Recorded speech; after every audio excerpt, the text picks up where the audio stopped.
Katie Forth from Zibrio. All right. So here's a scene from yesterday's world. Barbara, a grandmother of 4, has fallen again. This time, she's broken her hip. Here's a scene from the world with the Zibrio scale. Barbara wakes up, she steps on her Zibrio scale, she checks her balance and her weight for the day. The scale alerts her she's in the danger zone for falling. Barbara goes to the doctor prescribes her rehab. A month later, Barbara hasn't fallen, and she's scoring in the okay range for balance now. 1 in 4 older adults fall every single year, and I think you know these statistics. Falling is expensive, it's deadly, and it's widespread. The CDC says that to reduce the rate of falls, you need to screen for fall risk, and you need to then intervene on the modifiable risk factors, of which there's over 10. But the real problem is how? There's no easy way to measure, and there's no clear path for improving. Until now. Originally invented for astronauts on the moon, we're spinning out at NASA, Harvard, and MIT. We have patented technology that uses artificial intelligence to calculate balance and identify fall risk. You can see here we've got our consumer and clinical scales, and we aim to have a universal measurement of balance.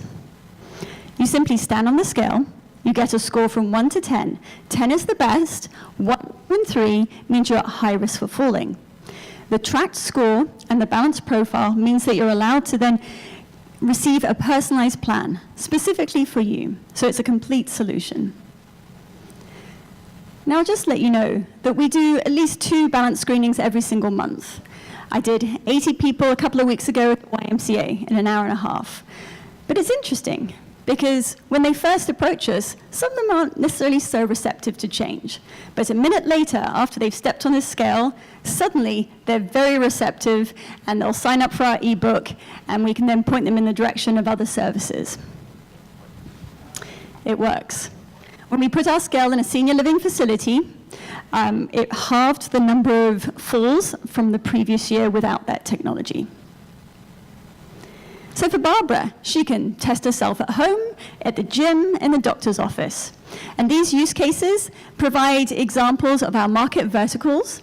And for each of those verticals, we have a very specific value proposition, whether it's save money, save lives, create revenue through reimbursement. And I like this one. My dad doesn't listen to me, but the scale motivates him to be more active. So the reason it has so much value is it's not a surveillance IoT, it's empowering. The users actually engage with it on their terms so that they really enjoy that and will do something about it. Our business model is device sales, and we also generate revenue through our app.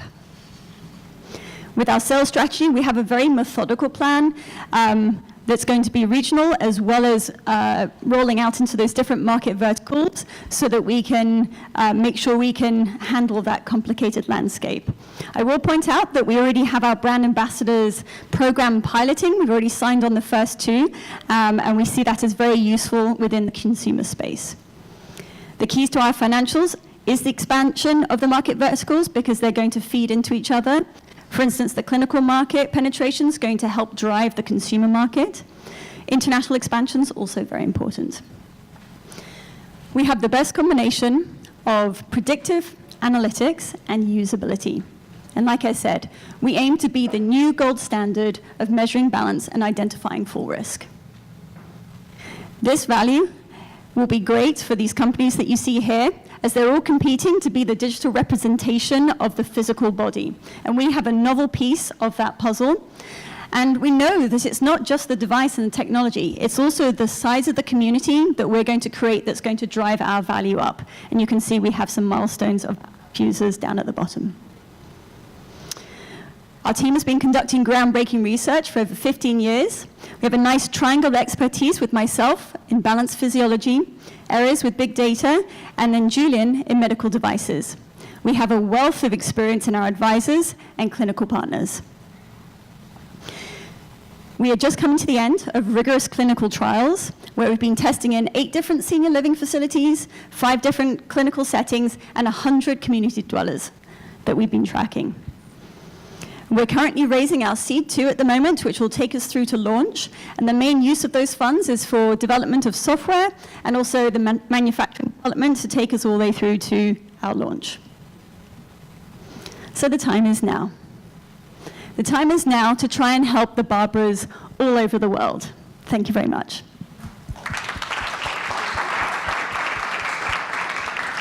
Any questions? You showed 3 different skills.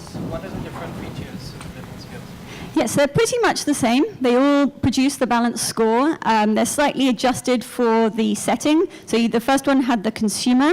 The clinical version is very similar, has some slightly different kind of software features to it. And then the big version, we found that that's going to be very useful for any kind of clinic or senior living facility that has carpet. You need to have a metal plate underneath it, and also somewhere that you need to have a bar for them to be able to get on and get off.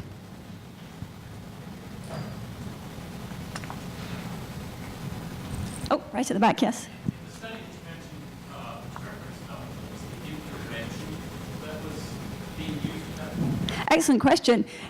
It was actually no intervention. It was simply the score. But it was a senior living facility where they had exercise classes, and we had advised them as to the types of classes they should be offering. But it was free, open use for those subjects to then actually seek out those classes. And this is something that Fitbit has demonstrated, is that when you have something you can measure, you then want to change it and do something about it. So that alone managed to create some change.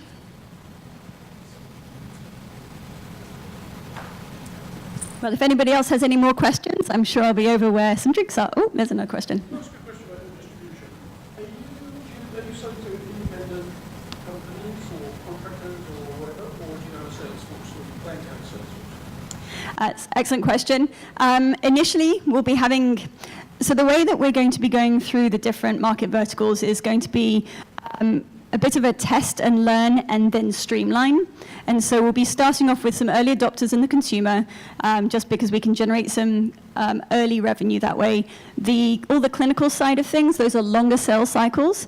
And so as we're gearing up for the clinical side, we'll be doing the same thing, have a limited sales force that we can then generate some good learning within that area, and then move it to a streamlined process with distributors and things like that. I did mention the brand ambassadors. We see them as very, very important in all of this, because they're going to spread the knowledge and awareness about balance, and we have another kind of positive incentive feedback cycle within that too. Thank you. Thank you. All right, well, let's give one more round of applause to all of our startups that presented today. And I'd especially like to thank our partners for making this event possible.